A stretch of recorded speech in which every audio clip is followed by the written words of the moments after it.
মুদ্রাস্ফীতি হল সময়ের সাথে সাথে পণ্য এবং পরিষেবার দাম বৃদ্ধির হার।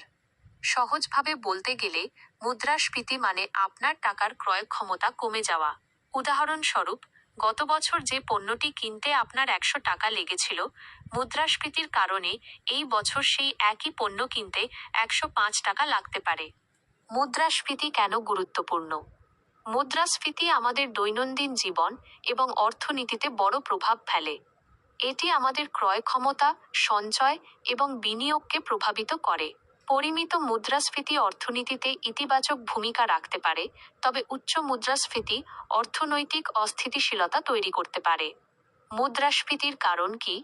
মুদ্রাস্ফীতির বিভিন্ন কারণ রয়েছে। প্রধান কারণগুলোর মধ্যে কয়েকটি হল: চাহিদা বৃদ্ধি: যখন পণ্য এবং পরিষেবার চাহিদা সরবরাহের চেয়ে বেশি হয়, তখন দাম বাড়তে শুরু করে। সরবরাহ হ্রাস: প্রাকৃতিক দুর্যোগ বা অন্যান্য কারণে খরচ বাড়লে, যেমন কাঁচামালের দাম বাড়লে, পণ্য এবং পরিষেবার দামও বেড়ে যায়। সরকারের নীতি: সরকার যদি বেশি টাকা ছাপায় বা কর কমায়, তবে মুদ্রাস্ফীতি বাড়তে পারে। মুদ্রাস্ফীতি পরিমাপ করা হয় কিভাবে? মুদ্রাস্ফীতি পরিমাপ করার জন্য বিভিন্ন সূচক ব্যবহার করা হয়। সবচেয়ে পরিচিত সূচক হল ভোক্তা মূল্য সূচক, সিপিআই।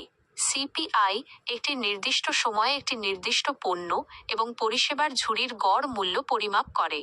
মুদ্রাস্ফীতি নিয়ন্ত্রণ করা কেন গুরুত্বপূর্ণ? মুদ্রাস্ফীতি নিয়ন্ত্রণ করা সরকারের জন্য একটি গুরুত্বপূর্ণ কাজ। উচ্চ মুদ্রাস্ফীতি অর্থনৈতিক অস্থিরতা তৈরি করতে পারে, যা বিনিয়োগ এবং অর্থনৈতিক প্রবৃদ্ধিকে বাধা দেয়। সরকার মুদ্রাস্ফীতি নিয়ন্ত্রণ করার জন্য বিভিন্ন নীতি ব্যবহার করে, যেমন সুদের হার বাড়ানো বা কমানো।